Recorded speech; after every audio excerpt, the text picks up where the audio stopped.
الحمد لله وكفى والصلاة والسلام على من لا نبي بعده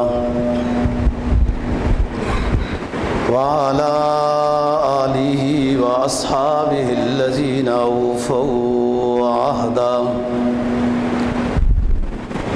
الذين هم خلاصة العرب العربان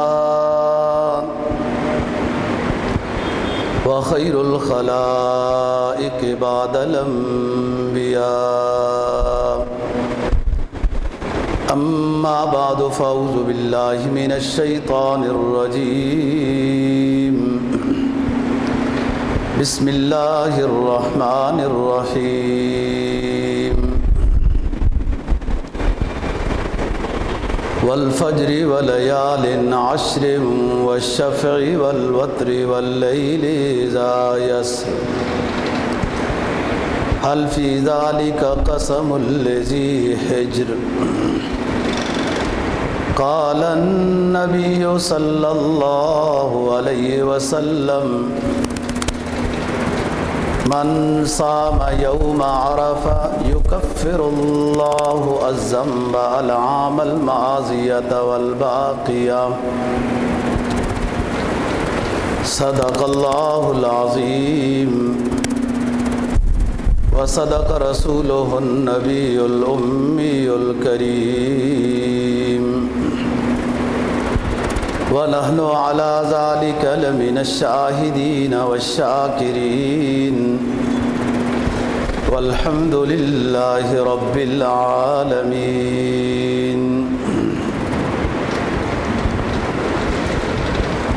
آخری پارہ سورہ فجر کی ابتدائی چند آیات کریمہ اور جناب نبی پاک صلی اللہ علیہ وسلم کا ایک فرمان تلاوت کیا ہے، جس کے اندر عشرہ ذی الحجہ کی فضیلت کا ذکر ہے۔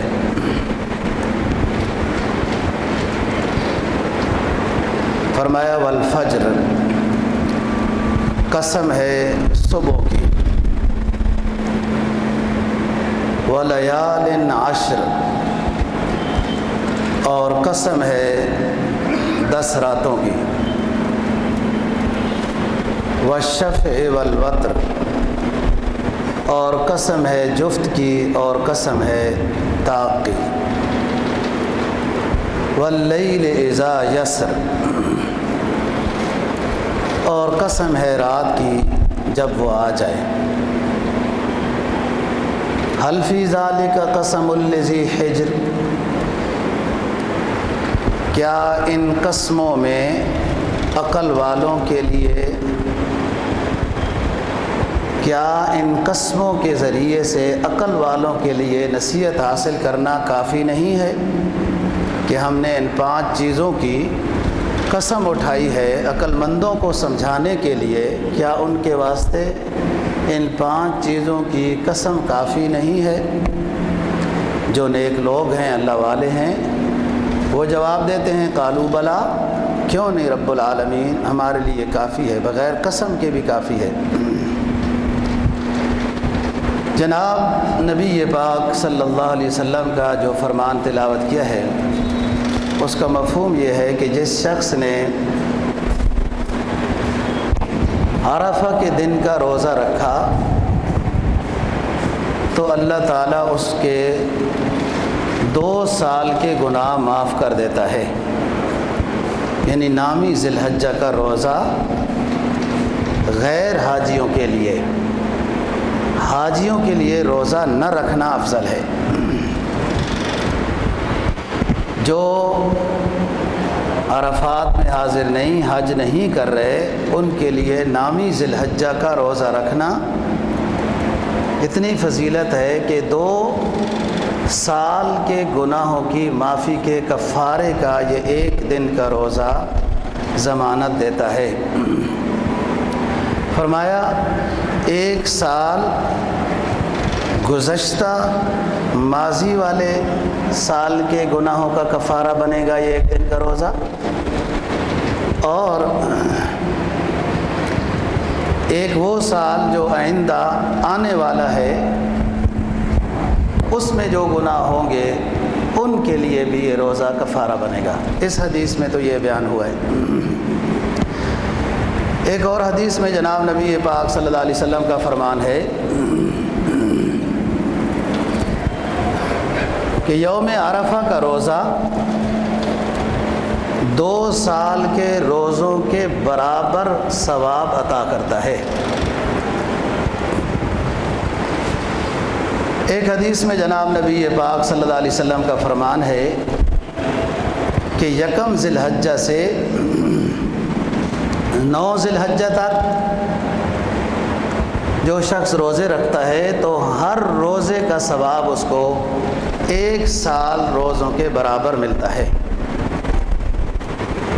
اور 10ویں ذی الحجہ کا اسے روزہ تو نہیں کہتے، لیکن اپنے آپ کو کھانے پینے سے روکے رکھنا 10ویں ذی الحجہ کو اس شخص کے لیے بہتر ہے جو قربانی کرنا چاہتا ہے، اور اس کی قربانی بھی جلدی ہو جائے گی، تو اپنی قربانی کے گوشت کھانے تک صبح سے اپنے آپ کو کھانے پینے سے روکے رکھے، پھر جیسے قربانی ذبح ہو اس کا کوئی حصہ گوشت کا جلدی سے کھا لے یا اس کا کلیجی کھا لے۔ یہ سنت ہے، مستحب ہے اس شخص کے لیے جو قربانی کرنا چاہ رہا ہے، اور اسے اندازہ ہے میری قربانی جلدی بھی ہو جائے گی۔ لیکن اگر کوئی شخص ایسا ہے اسے بھوک جلدی لگ جاتی ہے، برداشت نہیں ہے، تو کوئی حرج کی بات نہیں ہے، وہ کچھ کھا پی سکتا ہے۔ تو آپ کے سامنے جو آیات تلاوت کی ہیں، فرمایا کہ والفجر، قسم ہے صبح کی۔ علماء تفسیر نے لکھا ہے کہ اس صبح سے مراد کیا ہے۔ ایک تفسیر یہ ہے کہ اس صبح سے مراد 10ویں ذی الحجہ ہے، جس دن قربانی کی جائے گی، وہ خاص صبح ہے۔ والفجر، قسم ہے صبح کی۔ بعض مفسرین نے لکھا ہے کہ صبح سے مراد 9ویں ذی الحجہ کی صبح ہے، کہ بہت عظمت والا دن ہے 9ویں ذی الحجہ، کہ اس میں حاجی صاحبان میدان عرفات میں جمع ہو رہے ہوتے ہیں۔ اللہ کو ان کا جمع ہونا بہت پسند، ان کی دعائیں بہت پسند ہیں۔ یہ حاجی صاحبان اپنے لیے بھی دعائیں کرتے ہیں، تمام مسلمانوں کے لیے کرتے ہیں۔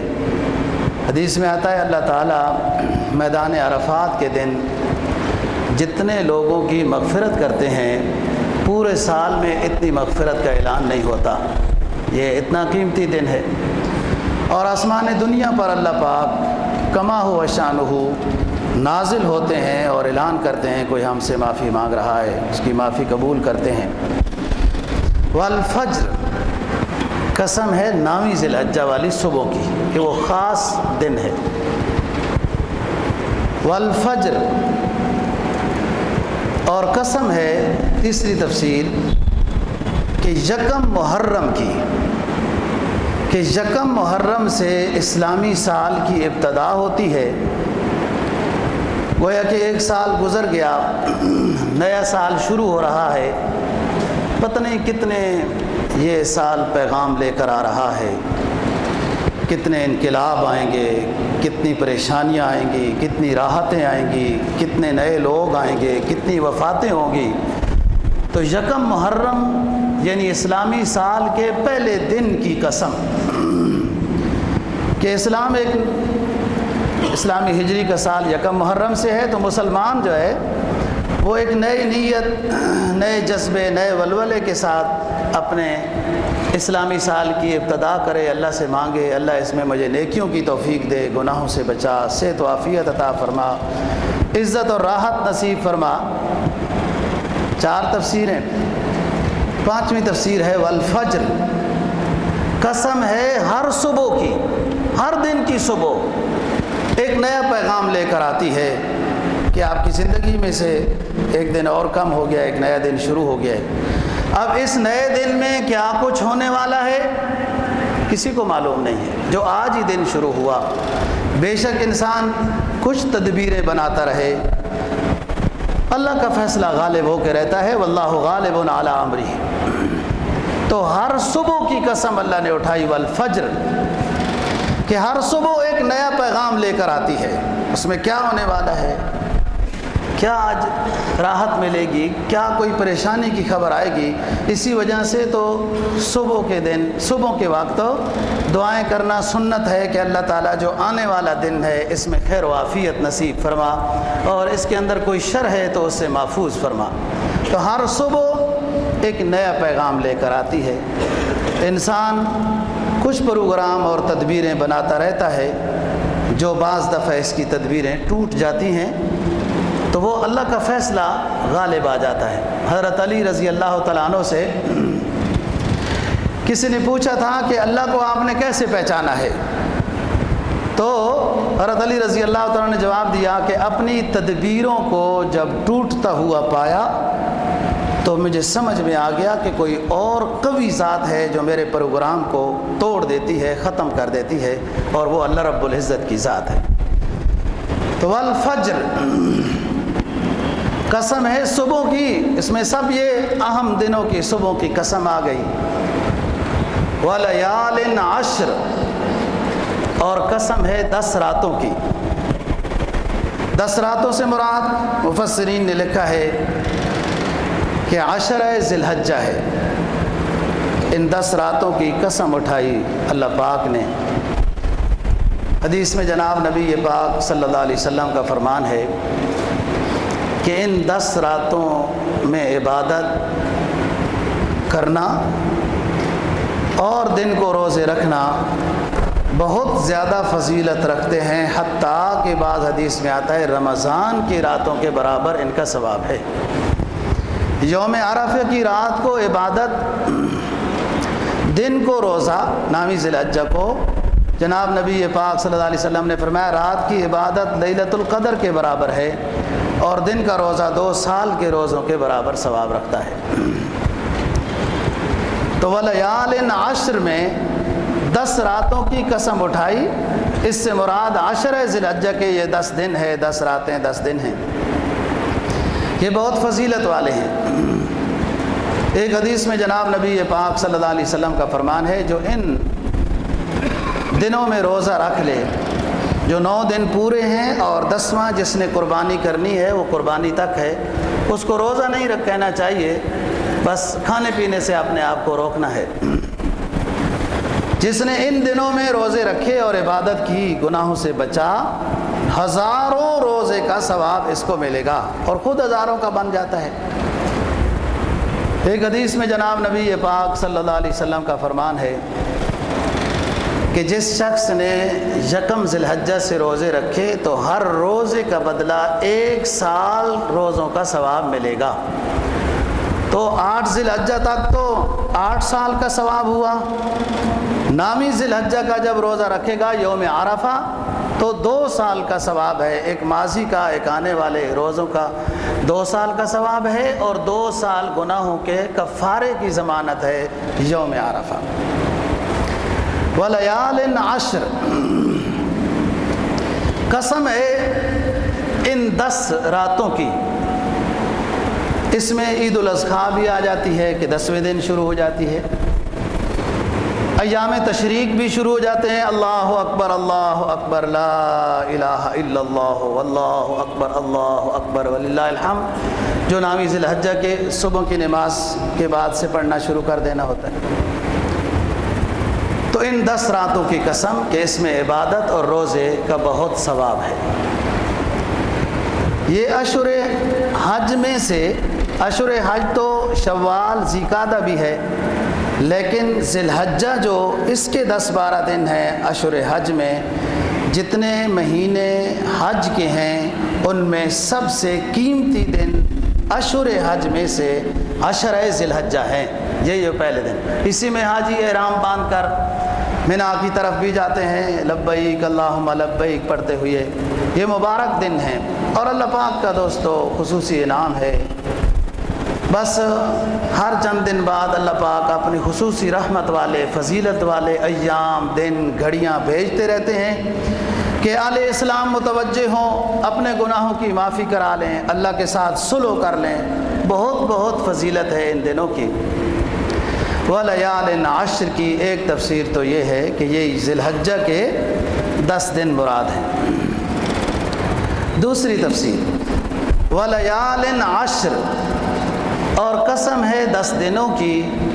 مفسرین لکھتے ہیں کہ یہ 10 دن رمضان المبارک کے آخری عشرہ مراد ہے، جس میں اعتکاف کیا جاتا ہے، جس میں لیلۃ القدر ہوتی ہے۔ پورا رمضان ہی فضیلت والا ہے، لیکن اس کے آخری دن زیادہ فضیلت والے ہوتے ہیں۔ حدیث میں جناب نبی پاک صلی اللہ علیہ وسلم کا عمل نقل کیا ہے کہ آپ سارا رمضان ہی عبادت میں مصروف رہتے تھے، لیکن آخری 10 دنوں میں خوب کمر کس لیتے تھے، یعنی بہت زیادہ عبادت کرتے تھے۔ وَلَيَالٍ عَشْرٍ، اور قسم ہے 10 راتوں کی، محرم کے پہلے 10 دنوں کی قسم ہے کہ یہ زیادہ اہم ہیں آخری دنوں کے مقابلے۔ محرم کا پورا مہینہ ہی مقدس مہینہ ہے۔ 4 مہینے جب سے دنیا بنی ہے اللہ کے نزدیک وہ مقدس ہیں، جن میں سے محرم ہے، ذی-قعدہ، ذی الحجہ، محرم، یہ تینوں اکٹھے ہیں، اور ایک رجب المرجب کا مہینہ ہے۔ یہ 4 مہینے جب سے دنیا بنی، صرف اسلام کو نہیں عطا کیے گئے، پہلی شریعتوں میں بھی یہ 4 مہینے مقدس تھے اور ان میں لڑائی جائز نہیں تھی۔ تو وَلَيَالٍ عَشْرٍ میں اشہر محترم میں سے محرم کے پہلے 10 دنوں کی قسم اٹھائی ہے۔ 3 تفسیریں۔ وَلَيَالٍ عَشْرٍ میں بعض حضرات نے لکھا ہے کہ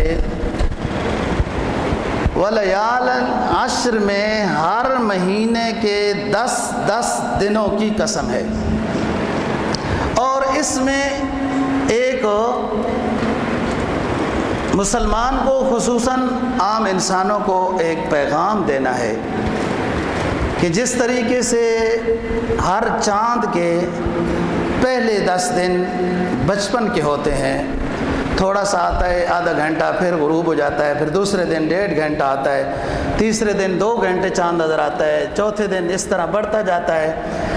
ابتدائی مہینے کے 10 دن چاند کے بچپن کے دن ہوتے ہیں، درمیان والے 10 دن وہ چاند کے جوانی کے دن ہوتے ہیں۔ بڑھ گیا 14ویں چاند ہو گئی، پھر 15ویں کو بھی خوب، پھر آہستہ آہستہ تھوڑا ہوتا ہے، لیکن درمیان والے 10 دنوں میں چاند جوانی پر ہوتا ہے۔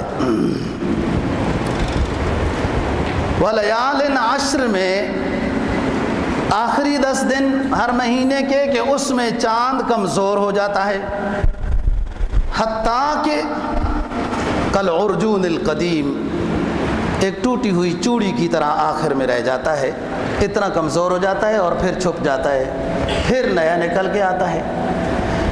وَلَيَالٍ عَشْرٍ میں ہر مہینے کے 10 دنوں کی قسم کھائی، انسان کو دعوت فکر دی کہ دیکھو تیرے پاس بھی شروع میں بچپن کے دن آئے، پھر جوانی کے آتے ہیں، پھر بڑھاپے کے آ جائیں گے اور پھر ختم۔ جس طریقے سے کہ ہر مہینے میں چاند پر بچپن آتا ہے، جوانی آتی ہے، پھر بڑھاپا آ جاتا ہے اور فوت ہو جاتا ہے، پھر اس کی نئی ولادت ہوتی ہے۔ تو انسان کو یہ سوچنا چاہیے کہ یہ جو نظام چاند ہے اور اس میں تغیر تبدل ہے، یہ انسان کو اپنی زندگی کے بارے میں سوچنا چاہیے کہ اگر بچپن ہے تو جوانی آئی تو پھر بڑھاپا آ گیا، یہ جانے والی زندگی ہے، اس میں فکر کرے۔ وَلَيَالٍ عَشْرٍ، قسم ہے 10 راتوں کی، ذی الحجہ کی، رمضان کی، محرم کی، یا اس کے ہر مہینے کے ہر 10 دن کی قسم ہے، جو اس کو پیغام دینا ہے کہ اپنی زندگی میں اچھے اعمال کر کے جا، تاکہ وہ جو ابدی زندگی ہے وہ صحیح ہو جائے۔ وَلَيَالٍ عَشْرٍ وَالشَّفْعِ وَالْوَتْرِ، اور قسم ہے جفت کی اور طاق کی۔ ہر چیز جو اللہ نے جفت پیدا کی اس کی قسم، قرآن نے بتایا وَمِن كُلِّ شَيْءٍ خَلَقْنَا زَوْجَيْنِ لَعَلَّكُمْ تَذَكَّرُونَ، ہم نے ہر چیز کو، تقریباً ہر چیز کو دو دو پیدا کیا، رات دن، سردی گرمی، بیماری صحت وغیرہ وغیرہ، یوں تقابل کے ساتھ ہے۔ والوتر، اور کوئی چیز اکیلی بھی ہے، حدیث میں آتا ہے اللہ وتر یحب الوتر، اللہ تعالیٰ اکیلا ہے اور ایسی عبادت جو وطر پہ جا کے ختم ہو وہ اللہ کو پسند ہے۔ انہیں اللہ کے راستے میں صدقہ کرتا ہے 3، 5، 7، یہ زیادہ پسند ہے۔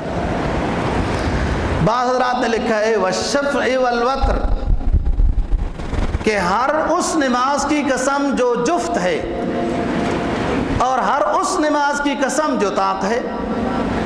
بہت ساری نمازیں 2 رکعتیں 4 رکعتوں کی صورت میں ہیں، لیکن مغرب کی نماز 3 رکعت، وطر 3 رکعت، یہ وطر ہے۔ تو ہر وہ نماز جو جفت ہے یا ہر وہ نماز جو طاق ہے اس کی اللہ نے قسم اٹھائی ہے۔ بعض حضرات نے لکھا ہے والشفع والوتر، قسم ہے 10 ذی الحجہ کی جو جفت ہے، قسم ہے 9 ذی الحجہ کی جو وطر ہے، طاق ہے، اکیلا ہے، اس کی زیادہ فضیلت ہے۔ واللہ عالم، بہت تفسیریں ہیں۔ قسم ہے والشفع، جفت کی، کہ جنتیں 8 ہیں، جنت کی اقسام 8 ہیں قرآن نے جن کا نام ذکر کیا ہے۔ والوتر، اور جہنم کی تعداد وطر میں ہے، جہنم کے طبقات 7 ہیں، جنت 8 ہے۔ والشفع والوتر، والشفع والوتر، قسم ہے رمضان کے ہر اس رات کی جو جفت ہو، پھر ہر اس اگلی رات کی جو طاق ہو، دونوں راتیں فضیلت کی ہیں۔ والشفع والوتر واللیل اذا یسر، اور قسم ہے رات کی جب آ جائے۔ صبح اور رات، دن اور رات کے ساتھ ہی یہ نظام ہستی ہے۔ تو پہلی قسم اٹھائی والفجر، قسم ہے صبح کی۔ آخری 5ویں قسم اٹھائی واللیل اذا یسر، رات جب چلی جائے یا چھا جائے یا آ جائے۔ تو دن اور رات سے نظام ہستی مرکب ہے، یہ دونوں اللہ تعالیٰ کے قبضہ قدرت کے اندر ہیں، اور کوئی ان کو نہیں چلا رہا سوائے اللہ رب العزت کے۔ قرآن مجید نے فرمایا قل ارأیتم ان جعل اللہ علیکم اللیل سرمدا الی یوم القیامت من الہ غیر اللہ یأتیکم بضیاء افلا تسمعون۔ سنو، غور و فکر کی نظر سے دیکھو، رات آئے اور اللہ رات کو نہ لے جائے تو بتاؤ کون ہے جو دن لے کے آئے گا؟ قل ارأیتم ان جعل اللہ علیکم النہار سرمدا الی یوم القیامت من الہ غیر اللہ یأتیکم بلیل تسکنون فیہ افلا تبصرون۔ سنو، اگر دن نہ جائے اور رات دن کو، اللہ پاک دن کو نہ لے جائے، دن کو ہی رکھے، جیسے بہت سارے ملکوں میں دن لمبا رکھا، وہ انہوں نے بہت کچھ ترقیاں کی ہیں، تو دن کو بھی چھوٹا کر لینا، اپنے لیے مرضی کے مطابق کر لیں۔ یہ ایشیا پر اس لیے تو نظریں ہیں دوستو، وہ بھوکے بھیڑیے کی طرح دشمن اسلام ایشیا کو دیکھتا ہے، اور خصوصاً پاکستان اور اس علاقے کو، کہ چاروں موسم برابر، ہر طرح کے میوجات اور اس طرح، اور صحتیں ٹھیک اور اس طرح، یہ ساری نظر ہے اس پر کہ اللہ نے یہاں نعمتیں، ایمان کی نعمت سے بھی اس خطے کو نوازا، ظاہری نعمت، دوسری نعمتوں سے بھی اللہ نے نوازا ہے۔ تو فرمایا کہ صبح کی قسم اٹھائی، رات کی قسم اٹھائی، کہ اس میں انقلاب ہستی کا نظام متعلق ہے۔ اللہ دن کو لے آئے اور دن کو نہ لے جائے، کوئی دنیا کی طاقت ایسی نہیں ہے جو دن کو دور کر کے رات لے آئے اور پھر اس میں آرام کریں، یہ سب اللہ کے قبضہ قدرت میں ہے۔ تو والفجر سے صبح کی قسم کھائی، واللیل اذا یسر میں رات کی قسم کھائی۔ فرمایا حل فی ذالک قسم الذی حجر، کیا ان قسموں میں عقل والوں کے لیے عبرت کے واسطے یہ کافی نہیں ہے قسمیں؟ جو اللہ والے لوگ ہیں وہ کہتے ہیں قالوا بلا، کیوں نہیں؟ اللہ پاک آپ ویسے بھی ہمیں بتاتے تو ہم تو یقین رکھتے ہیں، ہمارے لیے یہ کافی ہے قسمیں۔ واللیل اذا یسر میں بعض مفسرین نے تفسیر کی ہے کہ قسم ہے اس رات کی جس رات کو وہ چلے۔ یہ ہوا ضمیر لیل کی طرف نہیں لوٹ رہی، ہوا ضمیر سرکار دو جہاں صلی اللہ علیہ وسلم کی طرف لوٹ رہی۔ قسم ہے اس عظمت والی رات کی جس رات کو صاحب معراج کو چلے، یہ اس رات کی قسم ہے۔ بعض حضرات نے لکھا واللیل اذا یسر، قسم ہے اس رات کی جس رات کو سرکار دو جہاں صلی اللہ علیہ وسلم نے مکہ سے مدینہ کی طرف ہجرت کی اور چلے۔ یہاں اس جگہ میں رات کی قسم کی کیا بات ہے، اور رات میں نبی پاک صلی اللہ علیہ وسلم کے ساتھ تفسیر کیوں بیان کی ہے کہ اللہ پاک نے عشرہ ذی الحجہ کی فضیلت بیان کی اور اس میں 10ویں ذی الحجہ کو حکم دیا کہ قربانی کرنی ہے، اور قربانی کے لیے حدیث میں جناب نبی پاک صلی اللہ علیہ وسلم کا فرمایا کہ 10ویں ذی الحجہ کے دن اللہ تعالیٰ کو خون جانور کے بہانے کے علاوہ اور کوئی ایسی نیکی نہیں جو عند اللہ اتنی مقبول ہو کہ جو خون کا قطرہ زمین پہ گرتا ہے تو قربانی کرنے والے کے گناہ سب معاف ہو جاتے ہیں۔ تو نبی پاک صلی اللہ علیہ وسلم نے قربانی کا تعارف کرایا اور اس کی صحیح ترتیب بتائی۔ اس طرح کا جانور ہو، اللہ کے نام پر ذبح کرنا ہے، ورنہ جب زمانہ جاہلیت میں بھی لوگ قربانی کرتے تھے، اور بھی لوگ آپ تاریخ پڑھیں بہت سے لوگ قربانیاں کرتے ہیں، کوئی کس کے نام پہ، کوئی کس کے نام پہ، اللہ کو نہیں، کوئی سورج کے نام پہ کرتے ہیں، کوئی چاند کے نام پہ قربانی کرتے ہیں، کوئی آگ پر قربانی کرتے ہیں، کوئی بتوں کے نام پہ قربانی کرتے ہیں، اور یہ بدبخت یہ نہیں سمجھتے کہ جس سورج اور چاند کو ہم پکار رہے ہیں اس کو کیوں نہ پکاریں جو سورج اور چاند کو بنانے والا، پیدا کرنے والا ہے۔ جب عقل درست ہو دوستو، عقل سلیم ہو، تو یہ چیز سمجھ میں آتی ہے کہ مخلوق کو کیوں پکاروں، میں خالق کو کیوں نہ پکاروں۔ مخلوق کو پکارنا تو شرک ہے۔ قرآن مجید نے پیغام دیا ہے، جہاں توحید کا وہاں ان کی تردید کی۔ فرمایا لا تسجدوا للشمس ولا للقمر واسجدوا للہ الذی خلقہن ان کنتم ایاہ تعبدون۔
وما اکل السبع وما الا ما زکیتم وما ذبح علی النصب وان تستقسموا بالازلام ذلکم فسق.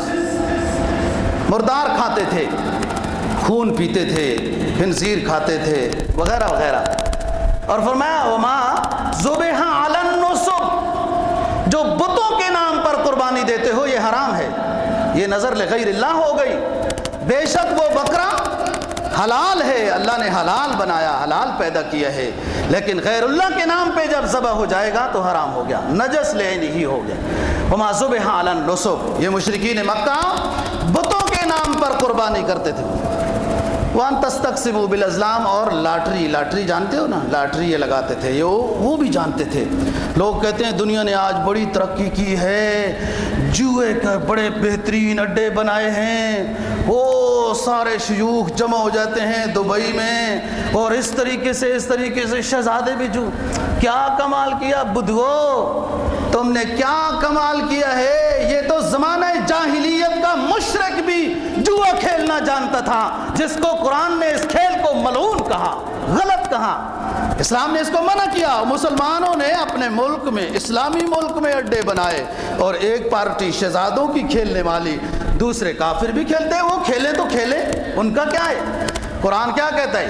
فرمایا یا ایھا الذین آمنوا انما الخمر والمیسر والانصاب والازلام رجس من عمل الشیطان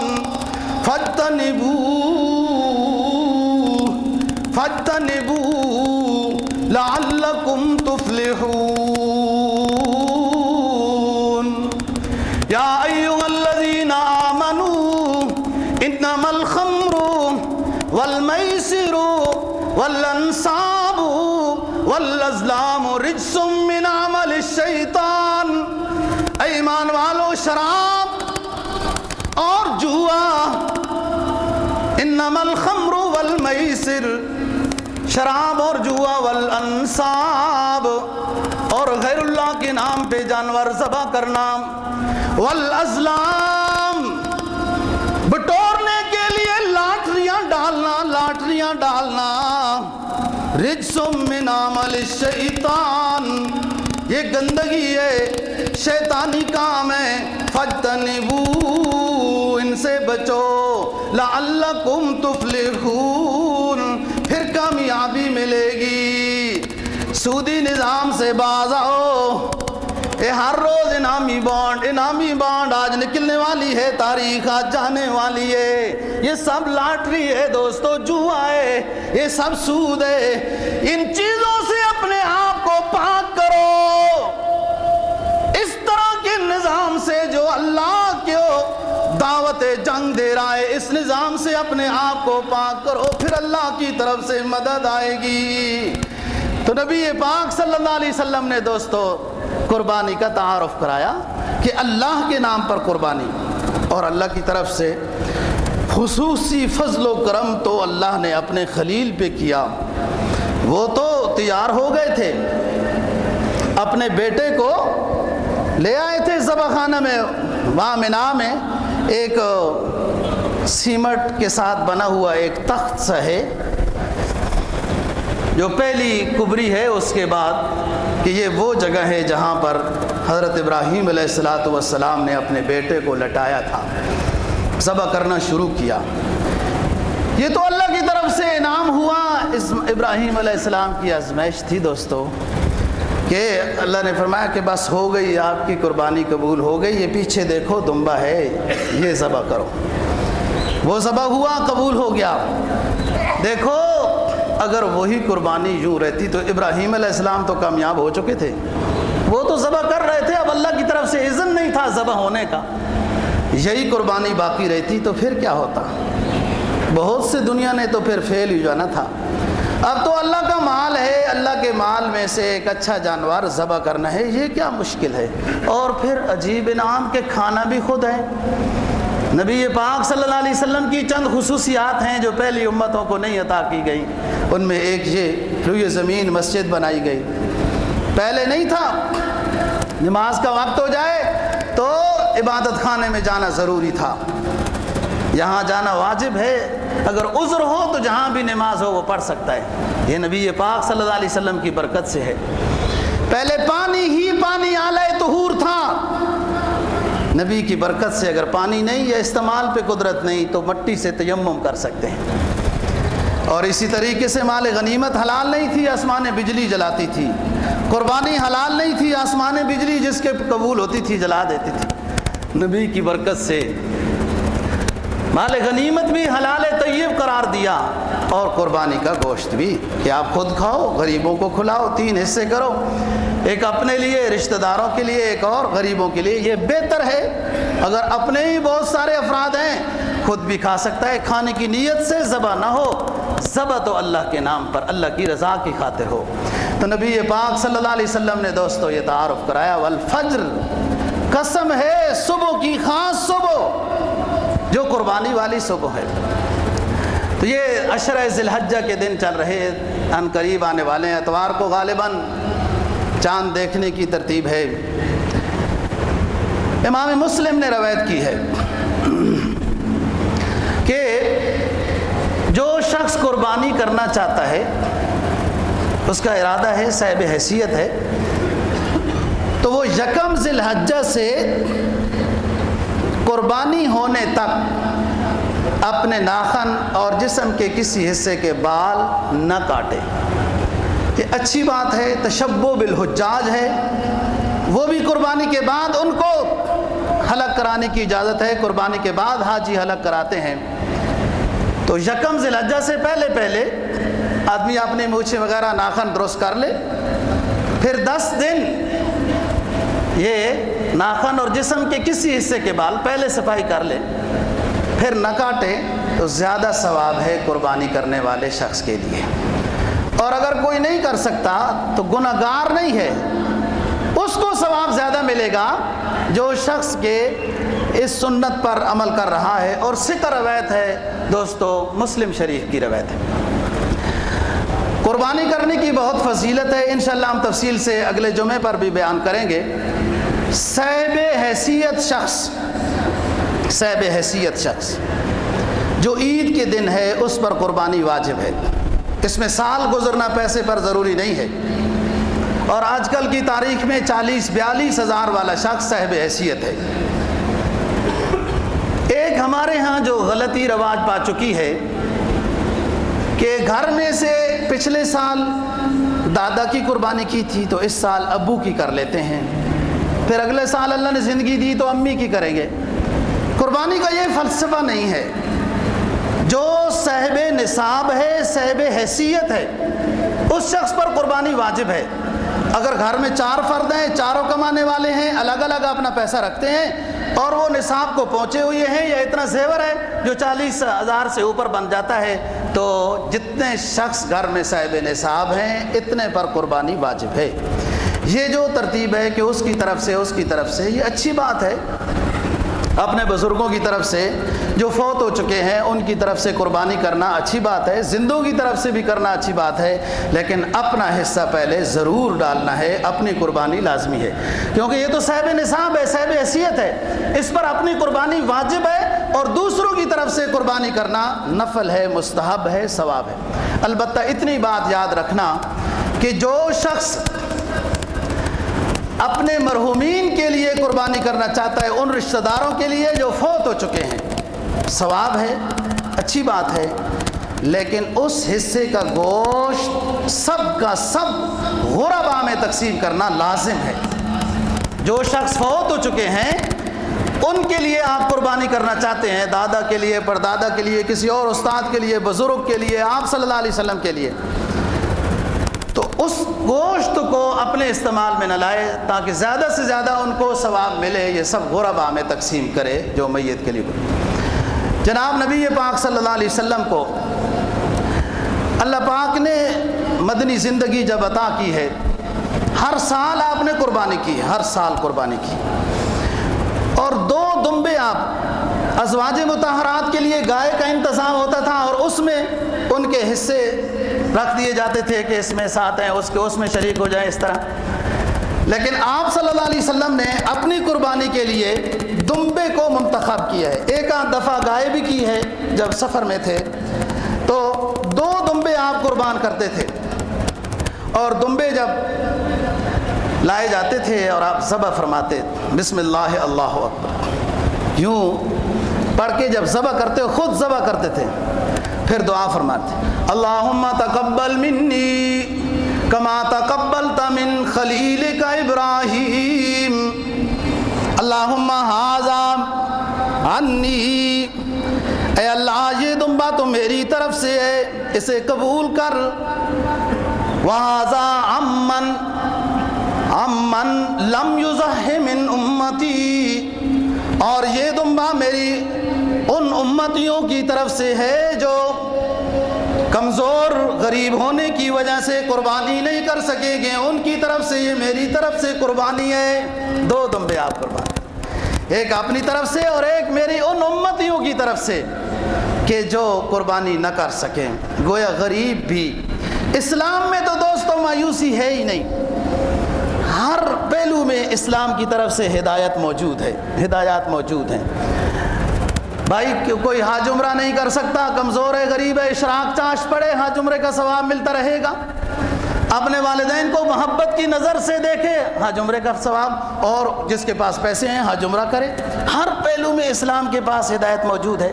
اب یہاں غریب بھی معروم نہیں ہے, کوئی اور اس کی طرف سے کرے نہ کرے, سرکار دو جہاں اس کے اپنے نبی نے اس کی طرف سے قربانی کر دی ہے. بہت بڑی فضیلت ہے. حضرت علی رضی اللہ تعالیٰ عنہ سے حضرت حنش ان کے شاگرد ہیں رحمہ اللہ تعالیٰ, سوال کیا کہ حضرت علی سے کہ آپ ہمیشہ 2 دمبے کیوں قربان کرتے ہیں, ہر دفعہ آپ 2 دمبے قربان کرتے ہیں.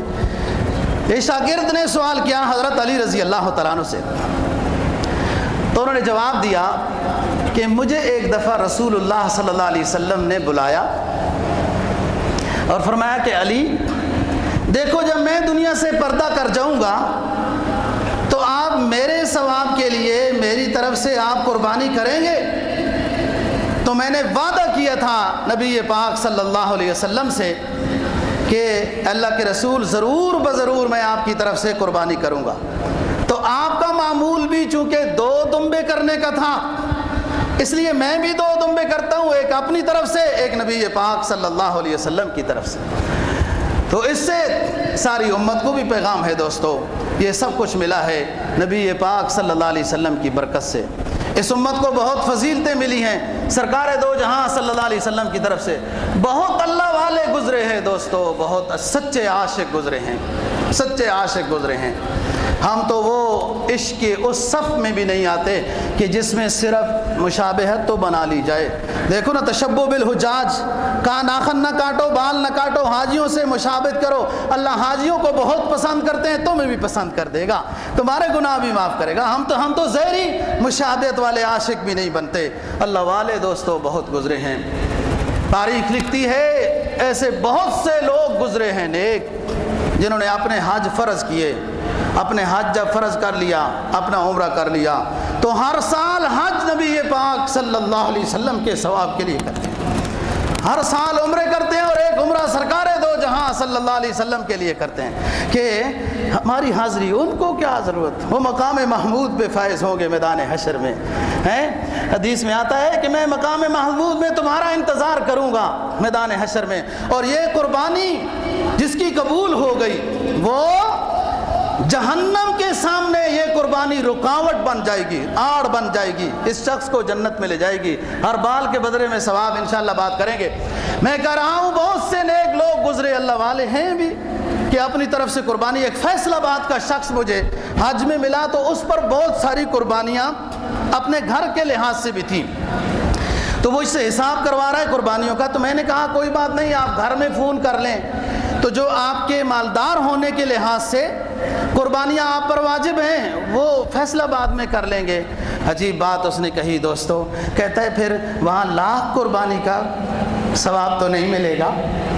ادھر قربانی کرتا ہوں کہ ہر قربانی کے بدلے میں 1,00,000 قربانی کا حرم میں ثواب ملتا, میں نا حدود حرم ہے. تو بہت سے لوگ ایسے دوستو اپنی قربانی بھی, اپنے عزیز و اقارب, دادا دادی کے بھی, اور جناب نبی پاک صلی اللہ علیہ وسلم کی قربانی. دوستو یہ حاضری ہے, یہ حاضری.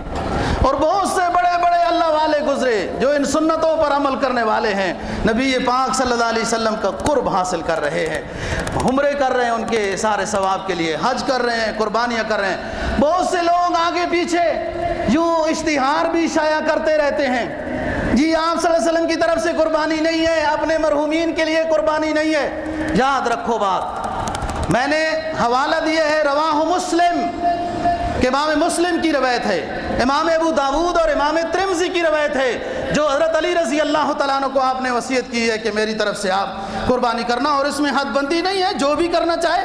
ایک سبق آپ نے، ایک سنت کے لیے آپ نے ایک پیغام دے دیا ہے۔ حضرت فاطمہ رضی اللہ تعالیٰ عنہ کی جب قربانی آپ کرنے لگے، آپ نے فرمایا فاطمہ قریب آ جاؤ، یہ آپ کی طرف سے قربانی ہو رہی ہے، اور اس کا خون کا قطرہ زمین پر گرنے سے پہلے اللہ پاک اس کو قبول کر لیتے ہیں، اور جس کی طرف سے قربانی ہوتی ہے اس کے سارے گناہ معاف کر دیتے ہیں۔ حضرت فاطمہ رضی اللہ تعالیٰ عنہ بھی زہرہ صاحبزادی کس کی ہے، کس کی گود میں اس کی تربیت ہوئی ہے، فوراً سوال کرنے لگی، ابو جی یہ فضیلت صرف فاطمہ کی ہے یا تمام امت کے لیے ہے کہ یہ قطرہ گرنے سے پہلے قربانی قبول ہو جائے گی اور پھر گناہ معاف ہو جائیں گے؟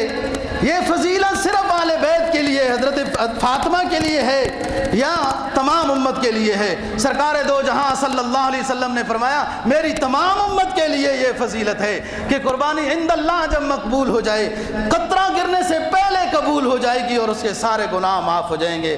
بال کے بدلے میں جو میں بتا رہا ہوں دوستو، یہ بہت ساری نیکیاں، یہ درود و سلام کی جو صبح و شام کی تسبیح، کیوں؟ تاکہ ہر روز حاضری لگتی رہے۔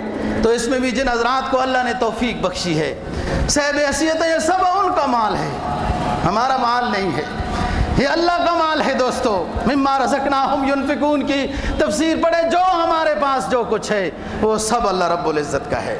وَلِلَّهِ مِيرَاثُ السَّمَاوَاتِ وَالْأَرْضِ، یہ زمین و آسمان اور اس کے تمام خزانوں کا مالک اللہ پاک ہی ہے، وہی مالک ہے۔ بس ہم عارضی طور پر امتحان گاہ سے گزر رہے ہیں، تو جن کو اللہ نے توفیق دی ہے اپنے مرحومین کے لیے، سرکار دو جہاں صلی اللہ علیہ وسلم کے ثواب کے لیے قربانی کرنی چاہیے۔ ایک بزرگ گزرا ہے، میں جس پر بات کر رہا ہوں نا، دنیا کیسی کیسی گزری ہے، سچے عاشق گزرے ہیں۔ ہم سے تو نقلی عشق بھی نہیں بنتا، سچے عاشق۔ نقلی عشق کیا ہوتا ہے؟ ذرا بناوٹ ظاہری تشبہ بھی ہو جائے۔ وہ مشہور واقعہ نا جو ہمیں سابقہ کا بیان ہوا کہ ایک شخص فوت ہوا، اس نے تو فضیلت سنی تھی کہ بال سفید ہو جائیں نا جب، تو اللہ پاک کو حیا آتی ہے، اللہ معاف کر دیتا ہے۔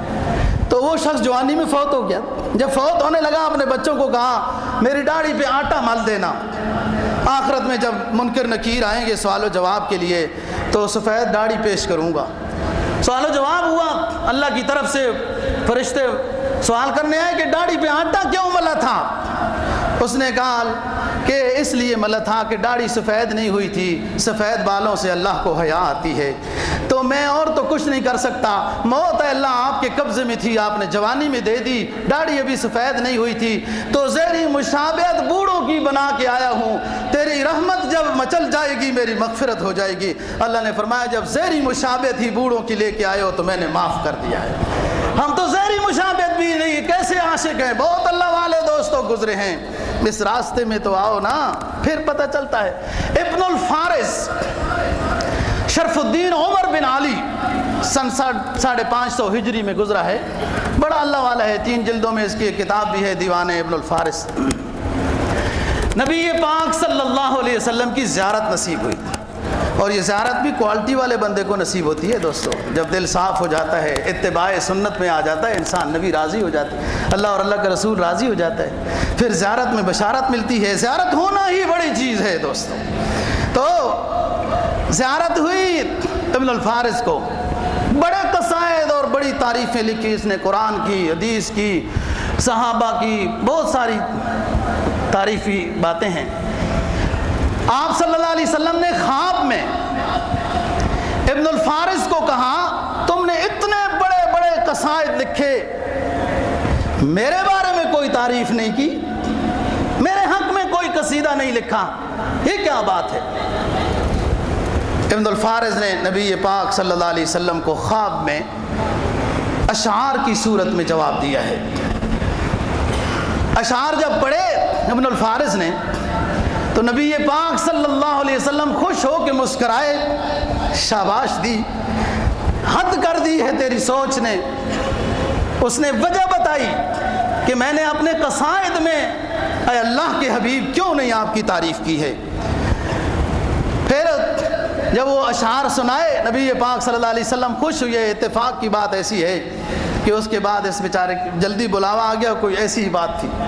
اس نے جو اشعار دوستو نبی پاک صلی اللہ علیہ وسلم کو سنائے جس پر آپ خوش ہوئے، ان کا مفہوم یہ ہے کہ اللہ کے رسول جس ہستی کی تعریف اللہ کرے،